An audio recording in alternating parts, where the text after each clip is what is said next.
Inscreva-se no canal e ative as notificações para não perder mais edições.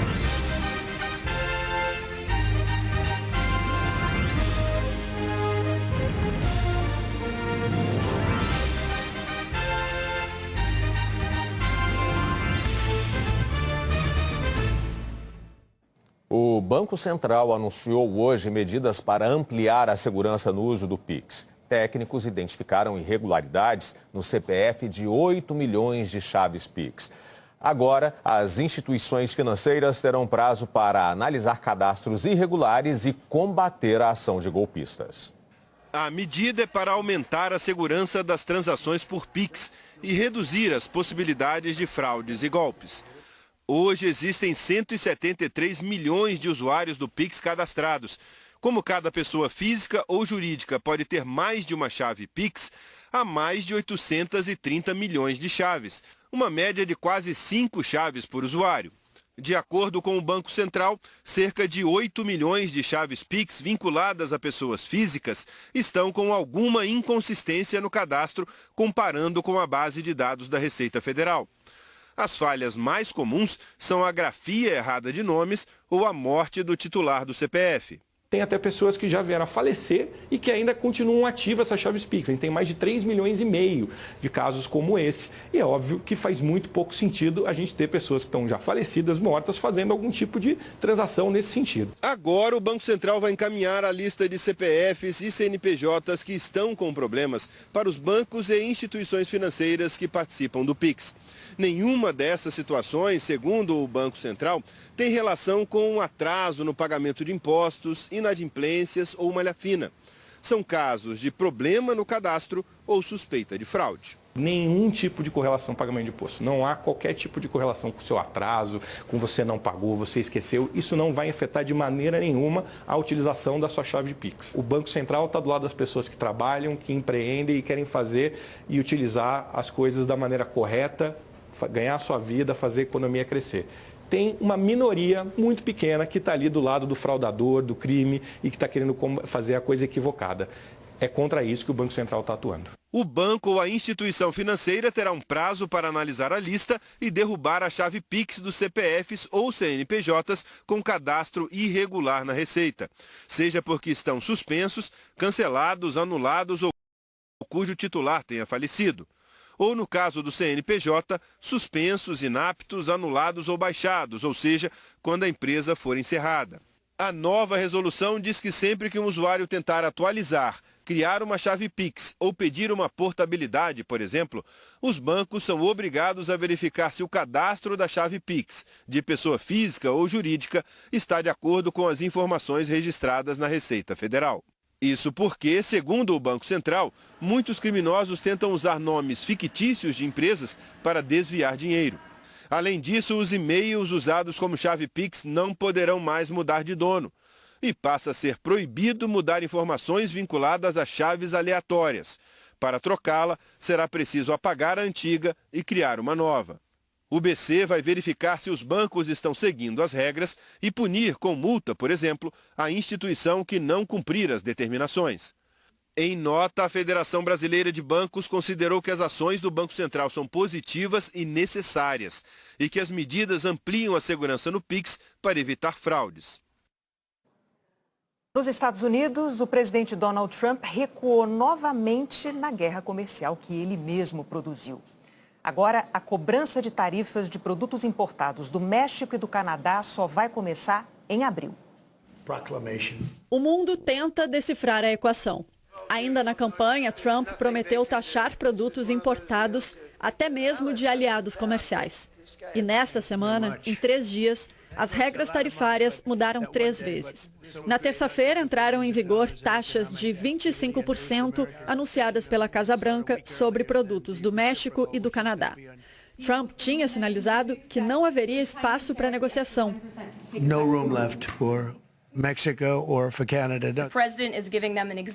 Mas ontem a Casa Branca anunciou uma mudança, especificamente para o setor automobilístico. Isentou temporariamente montadoras. E hoje afirmou que todas as taxas sobre produtos que se enquadram no acordo de livre comércio entre os Estados Unidos, o México e o Canadá também serão, por hora, retiradas. Esse acordo foi assinado em 2018, ainda no primeiro mandato de Trump, e responde pela maioria das transações entre os três países. Então, na prática, esse relaxamento nas tarifas de hoje é bem amplo. Trump foi primeiro às redes sociais divulgar a decisão sobre o México. Fiz isso como um ajuste e por respeito à presidente Sheinbaum. Nosso relacionamento tem sido muito bom e estamos trabalhando duro, juntos, na fronteira, tanto para impedir a entrada de imigrantes ilegais nos Estados Unidos, quanto para conter o fentanil. Logo depois, a presidente do México explicou como convenceu Trump. Cláudia Sheinbaum disse que fez a seguinte pergunta: como você quer que o México continue colaborando com os Estados Unidos, agora com tarifas que prejudicam os mexicanos? Em seguida, Trump anunciou também o relaxamento temporário das tarifas ao Canadá. Tudo no mesmo decreto assinado diante da imprensa, mais uma marca do atual governo. É um respiro. O recuo vale só até 2 de abril. Trump disse que, a partir dessa data, vai além. Vai impor tarifas recíprocas sobre todos os países que taxam produtos americanos. Até para quem acompanha de perto a complexidade das relações comerciais, está difícil entender essa montanha-russa. O professor de economia Nicholas Economides, da Universidade de Nova York, afirmou que esse estilo de negociação, que impõe e depois retira tarifas, é o estilo Trump de governar. As taxações podem mostrar que os países vão sentir a dor. E aí o governo vai e reduz ou negocia, explica ele. Para o especialista, outros governos podem já ter entendido como funciona esse jeito de Trump. Ele diz: se eu fosse um exportador, eu esperaria 3 semanas até decidir minha posição, porque é nesse período que as coisas vão e voltam.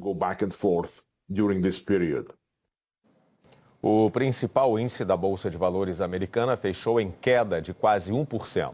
Aqui no Brasil, o Ibovespa subiu 0,25% e o dólar comercial fechou praticamente estável, R$ 5,75. A União Europeia fez um acordo hoje para aumentar os gastos com defesa em cerca de 5 trilhões de reais. O bloco teme que a Rússia decida invadir outro país depois da Ucrânia. O presidente da Ucrânia, Volodymyr Zelensky, encontrou em Bruxelas a recepção calorosa que não teve em Washington. Zelensky agradeceu aos líderes europeus pelo apoio durante toda a guerra e também na semana passada, numa referência indireta à discussão com Donald Trump na Casa Branca. Zelensky completou: é muito bom saber que não estamos sozinhos. A reunião de emergência hoje em Bruxelas foi para tratar da defesa não apenas da Ucrânia, mas da própria Europa diante da Rússia. O consenso por aqui é que não dá mais para contar com o poderio militar dos Estados Unidos. Agora à noite, a Comissão Europeia chegou a um acordo para aprovar o plano de 800 bilhões de euros, o equivalente a 5 trilhões de reais, para a Europa se rearmar. O projeto prevê regras fiscais menos rígidas para que os países aumentem os gastos militares e invistam diretamente na indústria de defesa ucraniana. França e Reino Unido vêm trabalhando num plano de cessar-fogo que prevê a presença de tropas europeias para garantir a paz na Ucrânia. Mas o ministro das Relações Exteriores da Rússia, Sergei Lavrov, afirmou que o envio de militares europeus à Ucrânia significaria uma guerra direta. O presidente Vladimir Putin afirmou que não vai ceder aquilo que pertence ao país, uma referência indireta aos territórios que anexou ilegalmente da Ucrânia. Também mencionou o pronunciamento de ontem de Emmanuel Macron, que chamou a Rússia de uma ameaça a toda a Europa. Há pessoas que querem voltar aos tempos de Napoleão, esquecendo-se como tudo terminou, disse Putin. Era uma referência ao fato de que tropas francesas entraram em Moscou em 1812, mas se retiraram por causa do inverno rigoroso e da grande perda de soldados. Putin omitiu um dado importante: quem invade países hoje é a Rússia. O Putin claramente pensa muito sobre a história, quer ser visto como um dos grandes líderes russos que reestabeleceu né? Porque vale lembrar que se a Europa agir de forma conjunta, ela é muito mais poderosa do que a Rússia. No começo da noite, Volodymyr Zelensky anunciou que vai discutir com enviados americanos uma proposta de paz com a Rússia. Essa reunião será na semana que vem, na Arábia Saudita. A Coreia do Sul bombardeou, por engano, o próprio território. 2 caças lançaram 8 bombas numa cidade perto da fronteira com a Coreia do Norte. Os disparos atingiram casas e uma igreja. 15 pessoas ficaram feridas, 2 em estado grave. Uma fonte do governo disse à imprensa local que um piloto inseriu coordenadas erradas na hora de programar o lançamento das bombas. O Vaticano divulgou hoje uma mensagem de áudio do Papa Francisco, internado desde 14 de fevereiro no hospital de Roma. Há 3 semanas, os fiéis não veem uma imagem do Papa, nem ouviam a voz dele. Isso só aconteceu há 200 anos com Pio VII, quando era prisioneiro de Napoleão. Fontes vaticanas afirmam que é Francisco que não quer ser visto nas condições em que está. Os médicos, desta vez, restringiram ao máximo a circulação no 10º andar da Policlínica Gemelli, o Vaticano III, como ficou conhecida no pontificado de João Paulo II, que foi internado aqui 7 vezes durante quase 27 anos de governo e ganhou a estátua no jardim do hospital. O Vaticano II era Castel Gandolfo, a residência de verão dos papas, que Francisco preferiu não frequentar. O clima de pré-conclave continua e por mais que os cardeais amigos de Francisco denunciem a falta de respeito de certas atitudes, essas conversas de sucessão são inevitáveis quando um papa adoece seriamente. Alguns vêm ao Gemelli para buscar notícias mais detalhadas, mas os boletins se mantêm curtos e informam só o essencial. O boletim da noite confirma que a condição clínica do Papa permaneceu estável. Os parâmetros hemodinâmicos e os exames de sangue também estão estáveis. Ele não apresentou febre. Os médicos ainda mantêm o prognóstico reservado. Mas, considerando a estabilidade do quadro clínico, o próximo boletim médico será divulgado no sábado. Na entrada do hospital, as velas, cartas e desenhos dos fiéis são mantidos embaixo das 4 janelas do apartamento papal. Os funcionários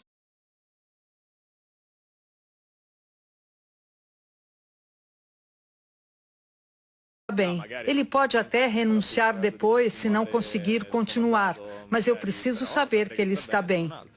Irmã Josefina reza por ele. É um pai para todos. Que Deus faça o melhor pelo Papa. Como vocês podem ver aqui, estamos todos preocupados, mas ele pode sair dessa sim. A esperança não tem fim. A esperança não finisce mais. Na Praça São Pedro, o movimento de fiéis não diminui. Eles vêm do mundo inteiro pedir pela saúde do Papa. À noite tiveram uma resposta. O Vaticano publicou um áudio gravado por Francisco, falando em espanhol e com dificuldade, no qual ele agradece as orações dos fiéis e dos cardeais que todas as noites rezam o terço por ele na Praça Vaticana. Agradeço de todo o coração as orações que fazem por minha saúde desde a praça. Los acompaño desde acá. Que Dios los bendiga. Y que la Virgen cuide. Gracias. Nas redes sociais, mentirosos têm usado uma imagem falsa do Papa Francisco. Quem mostra pra gente é a Paula Paiva, da equipe de checagem de informações do Grupo Globo, O Fato ou Fake. Oi, Paula, boa noite para você. Boa noite, Elter. Boa noite, Renata. Boa noite para você que está aqui com a gente. Para que uma fake news escolhe pareça verdadeira, ela precisa estar dentro de um contexto que faça sentido. E quem espalha informação falsa se aproveita disso. É o caso dessa fake que eu vou explicar hoje. A gente sabe que o Papa Francisco está internado desde 14 de fevereiro. Aqui no Jornalismo da Globo, atualizamos diariamente o estado de saúde dele. Mas essa foto em que o Papa aparece de batina num hospital com respirador é falsa, é mentira. E está circulando com várias legendas diferentes. Uma diz, por exemplo, que os médicos do Vaticano acabaram de divulgar essa imagem. E como a gente viu que era fake? Primeiro, a gente submeteu essa foto a uma ferramenta que detecta o uso de deepfake, que é quando um vídeo, uma foto ou um áudio é adulterado por inteligência artificial. E essa plataforma apontou que a imagem tinha claros sinais de manipulação. E ela mostra até as áreas com a maior probabilidade de terem sido criadas digitalmente. Olha só, essa parte em vermelho, quase a imagem toda. Hoje é possível gerar praticamente qualquer imagem com inteligência artificial. É só explicar para a ferramenta, que pode ser um site ou um aplicativo, o que você quer e ela faz. O Fato ou Fake procurou também o Vaticano, que afirmou que a imagem é falsa e que não divulgou nenhum registro dele no hospital. Uma das últimas fotos oficiais divulgadas é essa aqui, do dia 14 de fevereiro, horas antes da internação. Além disso, em uma coletiva de imprensa com os médicos do Papa Francisco, eles falaram que não iam divulgar foto dele internado, porque não queriam uma foto do Papa de pijama no jornal. Disseram também que a intimidade dele deve ser respeitada como de qualquer pessoa. Elter, Renata. Obrigado, Paula. Boa noite para você. A seguir, a operação contra o plantio irregular de soja em áreas desmatadas. E por que as tempestades de granizo estão mais frequentes este ano?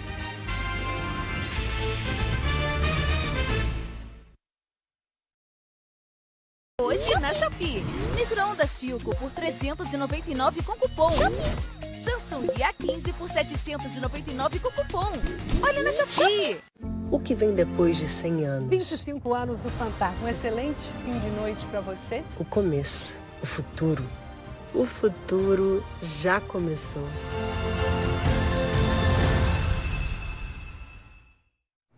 Essa é a conta corrente do seu banco. Aqui você coloca o seu dinheiro e ele rende 0. Não sai do lugar. E essa é a conta rendeira do PagBank. Você coloca o seu dinheiro e ele rende 100% do CDI, sem você fazer nada. Saia já do seu banco e venha para o PagBank. Em menos de 3 minutos, você baixa o app e abre sua conta rendeira grátis. PagBank, seu dinheiro rende mais. Carnaval é festa da gente, que vai pra rua e veste a fantasia. Gente que leva dentro do peito essa alegria. Uma emoção que conquista qualquer idade. E por toda a cidade a gente assiste a cultura que resiste. Gente daqui, gente de fora. No Carnaval do Recife, toda gente tem seu espaço. Na terra do frevo não tem outra. Todo mundo cai no passo. A festa, que agora tem mais um dia, também faz girar nossa economia. Gera renda pra nossa gente. E para que tudo aconteça na mais santa paz, tem um monte de gente por trás. Na saúde, na limpeza, na organização. Para o bem da foliã e do folião. Enfim, a quarta-feira chegou e a lembrança do que passou vai deixar saudade. Mas tem nada não, amizade. Ano que vem tem de novo. Festa de rua quem faz é o povo. Cada ano um carnaval diferente. Carnaval do Recife é gente. Prefeitura da cidade.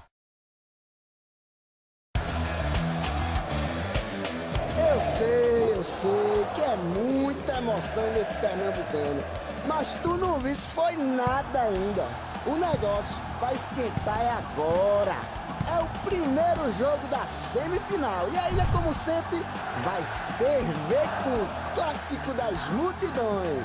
Esporte e Santa Cruz. Sábado, 4h30 da tarde, futebol na Globo. Aqui é emoção.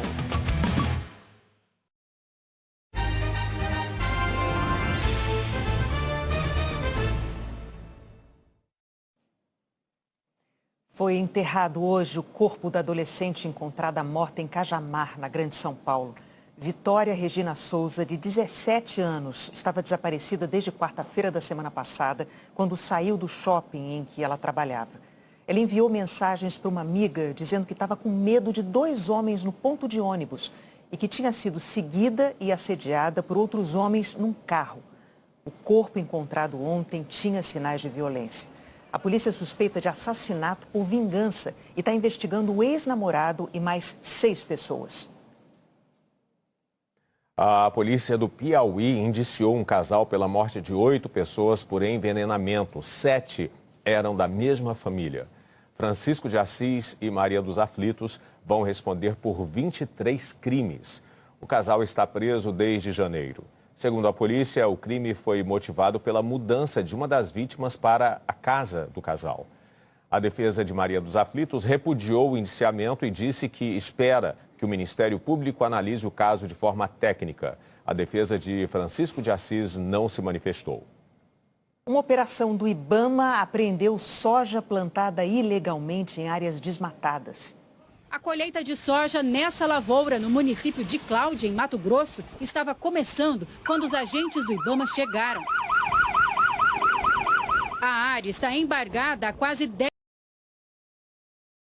São 72 toneladas de soja que foram plantadas irregularmente. Quando se lavra um termo de embargo, aquela área ela fica impedida de ser utilizada.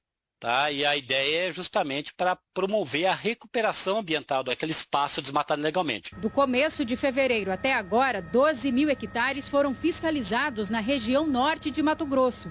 O IBAMA aplicou 67 milhões de reais em multas e apreendeu 27 máquinas agrícolas. Os grãos apreendidos vão ser doados para programas sociais e o maquinário vai ser destinado à Companhia Nacional de Abastecimento. É a primeira vez em que o IBAMA faz uma operação voltada para lavouras plantadas em áreas desmatadas ilegalmente.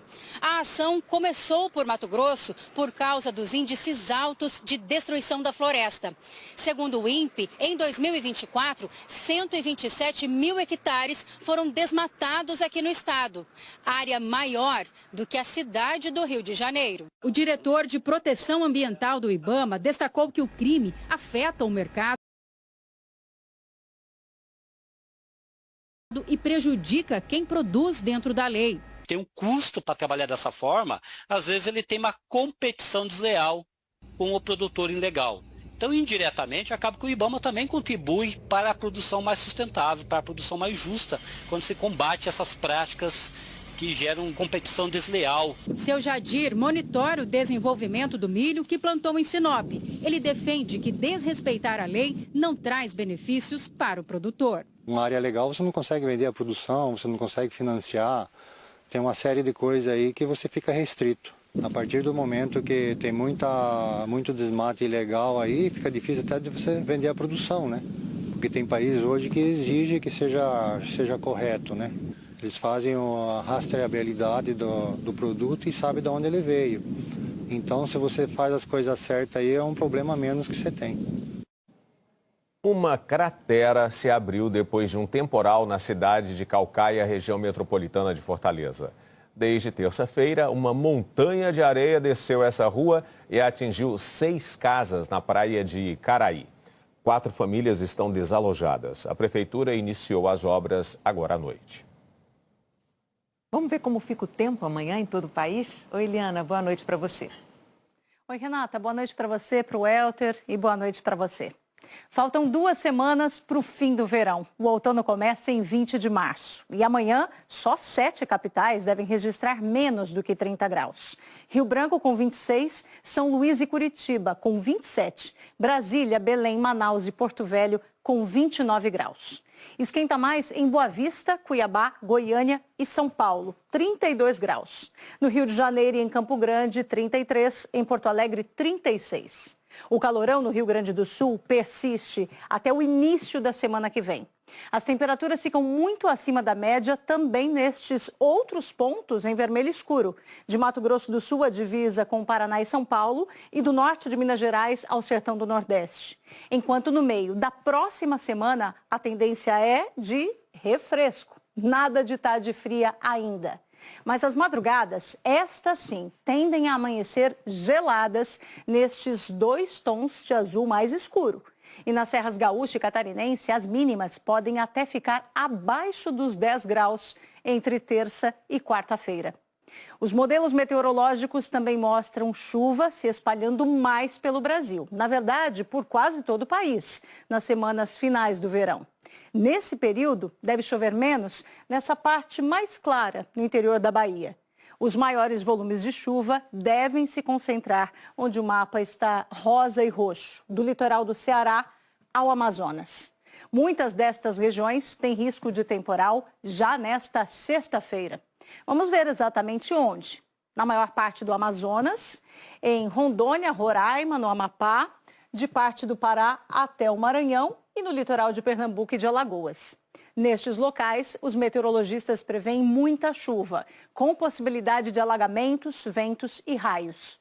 E as capitais que devem ter essa chuva forte são Maceió, com 30 milímetros, Recife, São Luís e Belém, com 45, Rio Branco e Porto Velho, com 50 milímetros. Em Manaus e nas outras capitais do Nordeste, pancadas mais rápidas e mais isoladas no Centro-Oeste, no Sul e no Sudeste, incluindo São Paulo e Rio de Janeiro. Previsão de sol o dia todo em Porto Alegre, Belo Horizonte, Goiânia e Brasília. E nestas áreas em amarelo no mapa. Renata e Elter. Obrigado, Eliana. Boa noite para você. E com esse calor intenso, as tempestades de granizo ficaram mais frequentes e mais perigosas. As imagens raras no passado hoje fazem parte do dia a dia no Brasil. Desde o começo do ano, foram vários os registros de tempestade de granizo. Na Serra Catarinense, o temporal chegou com vento forte e deu para juntar grande quantidade de gelo. Em Tavares, no Rio Grande do Sul, as pedras vieram graúdas e perfuraram os telhados de casas, galpões e até escolas. Nas lavouras de soja em Rio Verde, Goiás, 10 minutos foram suficientes para destruir metade da plantação que era colhida. Em janeiro, foram mais de 600 registros, um aumento de quase 295% em relação ao mesmo mês no ano passado. Os prejuízos são muitos e se acumulam, segundo o presidente da Confederação Nacional dos Municípios. Pegamos aí os últimos 5 anos de avaliação, só de granizo chegou nesse período a 2 bilhões e 300 milhões de reais. Os meteorologistas explicam que o granizo está presente em nuvens de tempestade que se formam em condições de muito calor. Toda nuvem de tempestade tem temperaturas negativas e, consequentemente, gelo em seu interior. À medida que esse gelo fica maior e mais pesado, ele cai na forma de granizo. E aí é que está o perigo, segundo a meteorologista da USP, Raquel Albrecht. O granizo, quando ele é pequeno, menor do que 2,5 centímetros, que é um tamanho de uma moeda de R$1, ele pode chegar até 40 km por hora. Agora, granizo grande, que seria de 10 centímetros ou mais, pode chegar a 120 km por hora. E o Brasil já tem o seu recorde, uma pedra de 14,3 centímetros, que caiu no município gaúcho de São Lourenço do Sul.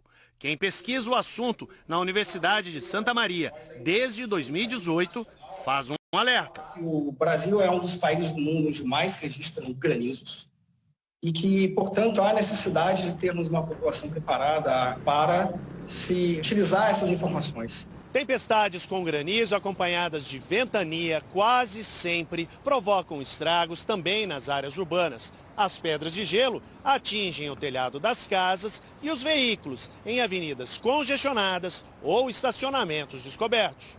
Foi o que aconteceu num shopping em Cajamar, na Grande São Paulo. A oficina do Júlio já arrumou 35 carros. Tem carro que quebrou vidro, tem carro que quebrou retrovisor, tem carro que quebrou...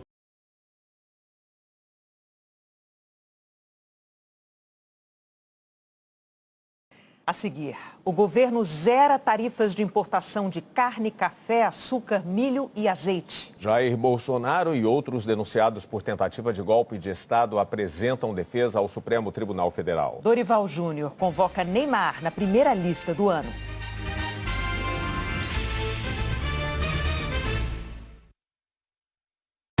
Mania de você. Últimas semanas. Luma mal consegue acreditar na verdade sobre Molina. Você tá me dizendo que Molina tá vivo? Isso é impossível, cara. Eu vi o Molina morto. O Rudá viu ele morto. Ele só me falou isso. Ele disse que o Molina tá mais vivo do que nunca. Hoje, Mania de Você. Ei, chega aqui, chega aqui, chega aqui. Tá aí sabendo quem voltou? Não? Pois deixa que eu te conto, é babado. Sabe quem voltou? Quem é? Fala aí. Praia Limpa. Acerta! É aquele daquela musiquinha? Depende de quem? Você. Vamos curtir o sol e o mar. Deitar na areia, limpa e bronzear. E respirar da vida o mais puro ar. Vamos aproveitar a Praia Limpa. E aí, pegasse a visão, Praia Limpa tá de volta, cuidando da praia como sempre e com todo mundo mais junto do que nunca. Agora faz tua parte e vice-versa. Apoio Prefeitura do Recife. Coisa linda é Praia Limpa, com lixo no saquinho. Realização Globo.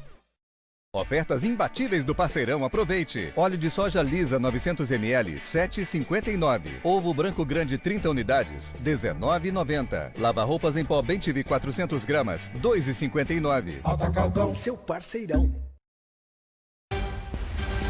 Superpoderes. E carretilha, arte do futebol do Brasil. Superação. Para chegar até aqui, elas tiveram que ser super em tudo. Imagina o que vão fazer a partir das 3:45 da tarde.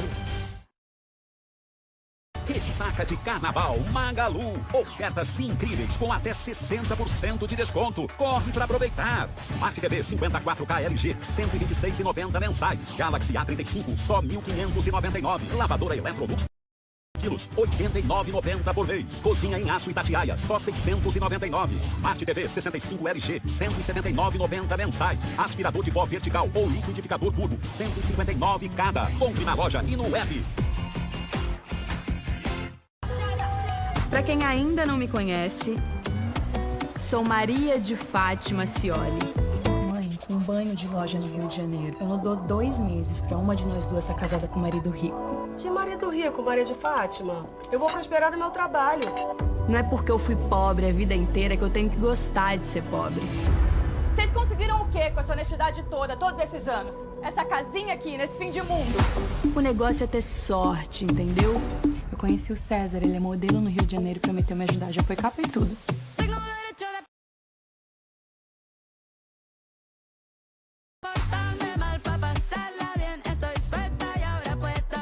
Eu só tenho uma chance. Me casar com um milionário. Com um milionário não. Com um bilionário. Afonso Reutemann, maior partido do Brasil. Se você tivesse que me ajudar a conquistar o Afonso Reutemann, você me ajudaria? Dia 31, estreia sua nova novela das 9. Pra subir na vida, meu amor, vale tudo.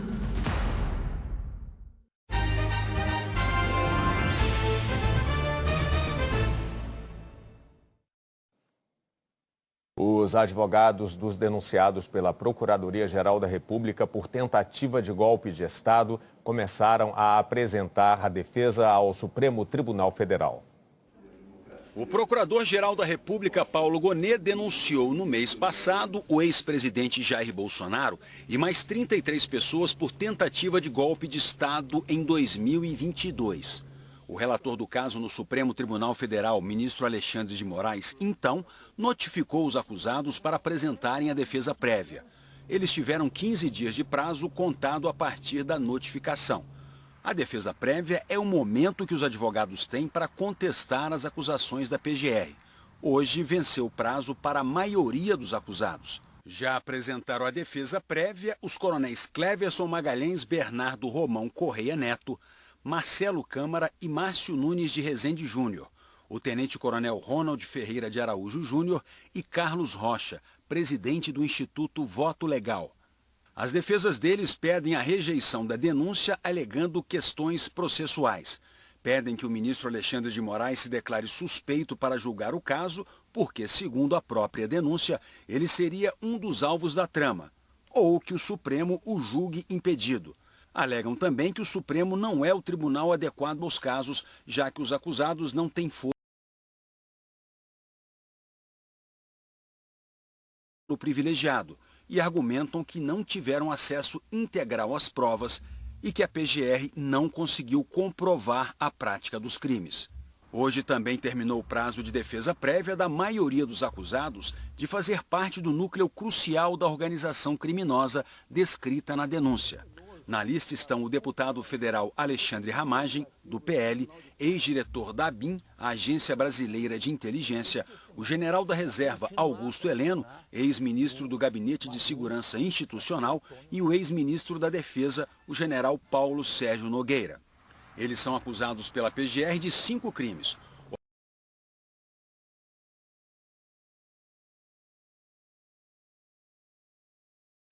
Heleno, Ramagem e Paulo Sérgio seguiram a mesma linha de defesa de outros acusados. Pediram a rejeição da denúncia, alegando falta de provas contra eles, a suspeição de Alexandre de Moraes e a incompetência do Supremo para julgar o caso. Para o ex-comandante da Marinha, almirante Almir Garnier, e o ex-ministro da Defesa e candidato a vice na chapa de Jair Bolsonaro, Braga Neto, o prazo vai até amanhã. Braga Neto é acusado de participar diretamente da organização de ações para impedir a posse de Lula. A defesa do ex-ajudante de ordens de Bolsonaro, o tenente-coronel Mauro Cid, reafirmou expressamente todo o conteúdo fático dos depoimentos de Mauro Cid. Ele fechou acordo de delação premiada. A defesa pediu a rejeição da denúncia contra ele, alegando que Cid só repassava as informações e não participou do plano golpista. Agora o relator ministro Alexandre de Moraes vai avaliar se as defesas apresentaram documentos novos e se o Procurador-Geral da República deve se manifestar sobre o caso mais uma vez. Em seguida, Moraes vai preparar o voto dele sobre cada um dos acusados e depois levar o caso para julgamento na primeira turma do Supremo, que vai decidir se os acusados viram réus e passam a responder pelos crimes ou se arquiva as denúncias.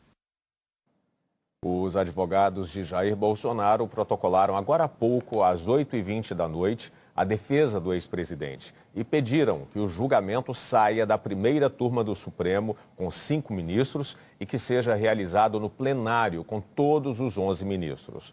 Os advogados afirmaram ainda que há cerceamento da defesa, já que não possuem a íntegra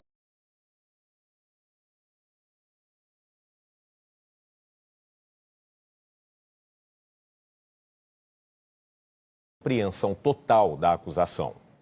A defesa disse também que parte da investigação tramitou sem a participação da PGR e por meio de decisões monocráticas, o que, segundo a defesa, contaminou a atuação do ministro relator Alexandre de Moraes e deve acarretar a nulidade do processo. A defesa declarou ainda que a delação premiada de Mauro Cid contém vícios e é marcada por mentiras, omissões e contradições. E que, na denúncia, a PGR apresentou várias narrativas para que o STF escolha a mais adequada para condenar os acusados. Os advogados negam a participação do ex-presidente no plano de sequestrar e matar autoridades e planejar ou ordenar o 8 de janeiro. Por fim, a defesa de Bolsonaro pede a anulação de todos os atos e a rejeição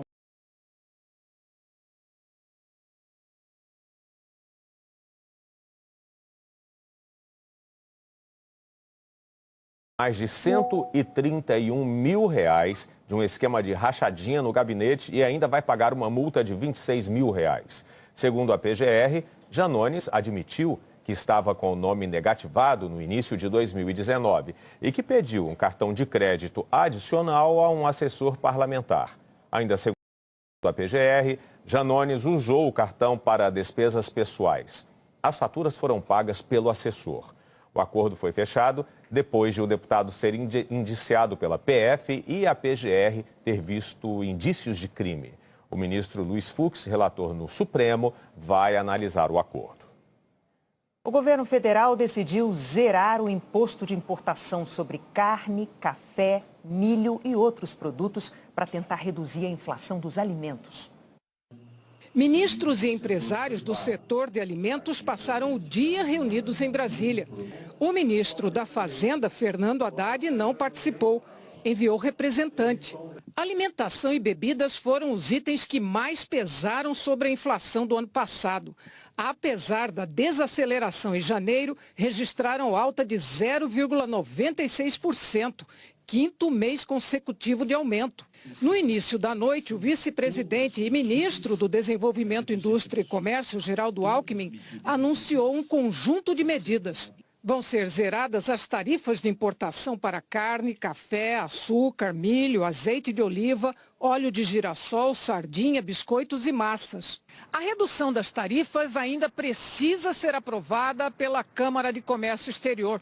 Segundo Alckmin, a medida deve entrar em vigor nos próximos dias, mas o governo ainda não tem uma estimativa de impacto nos preços. É difícil você, matematicamente, para cada item, você explicitar. Agora, são todas medidas para reduzir preço. Todas medidas para favorecer o cidadão, a cidadã,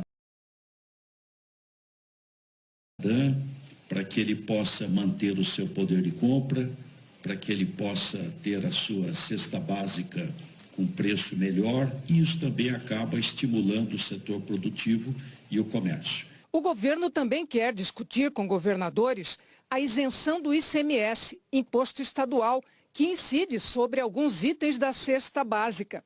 Esses itens já têm os impostos federais zerados e pretende acelerar o sistema brasileiro de inspeção de produtos de origem, processo que permite que produtos como leite, mel, ovos e carnes inspecionados em municípios e estados possam ser vendidos em todo o país, além de fortalecer os estoques públicos de alimentos para ajudar a segurar a alta de preços em momentos críticos. Representantes do setor disseram que as medidas atingem setores competitivos e outros onde o Brasil importa produtos. Foram analisados produtos em que o Brasil pode ser tão ou mais competitivo do que é, e produtos, sobretudo, que a gente não produz aqui, importa de outros lugares e, mesmo assim, eles vêm com uma tarifa. Ou seja, nesse primeiro caso é óbvio que esses produtos vão ficar mais baratos imediatamente. Nos outros, que a gente ainda não tem fluxo comercial, a gente vai ter que analisar o comportamento. Mas é uma tentativa honesta, séria e bem estudada, numa reunião de mais de 3 horas, para, com objetividade, com foco entre o setor público e o setor privado, buscar a baixa dos alimentos para o consumidor.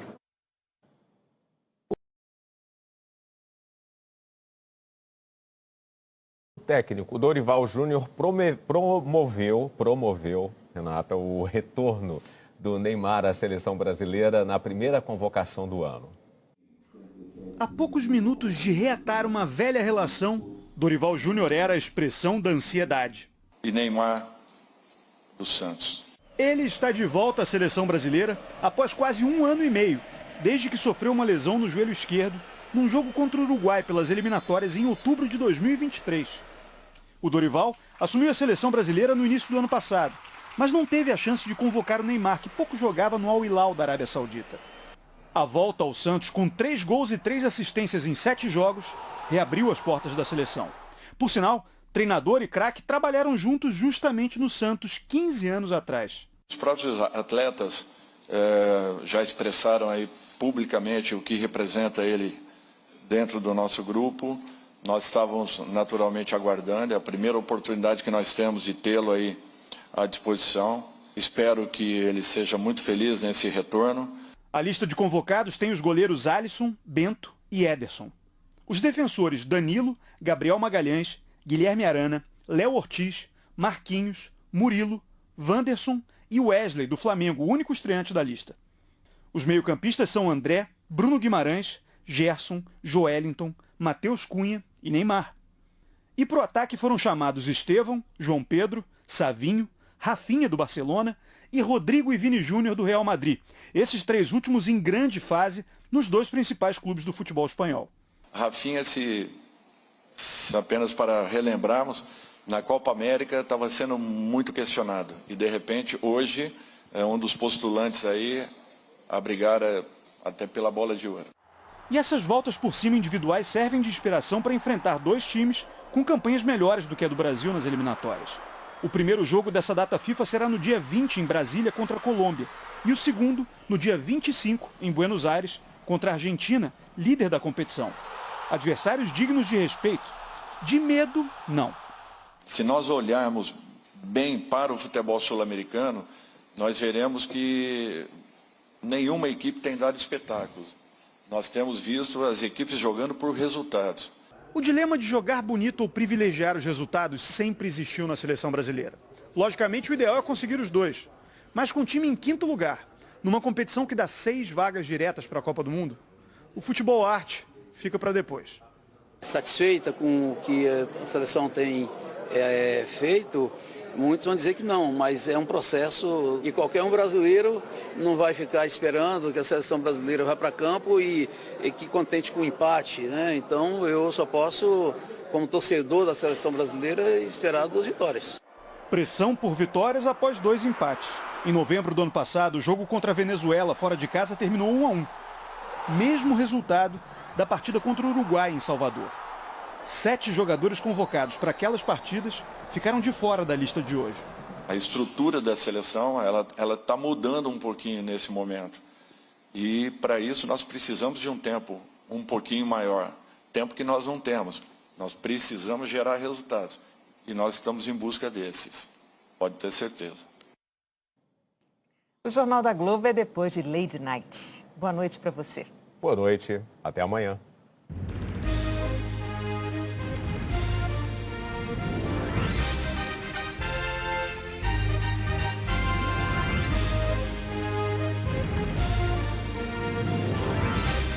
Inscreva-se no canal e ative as notificações para não perder mais edições.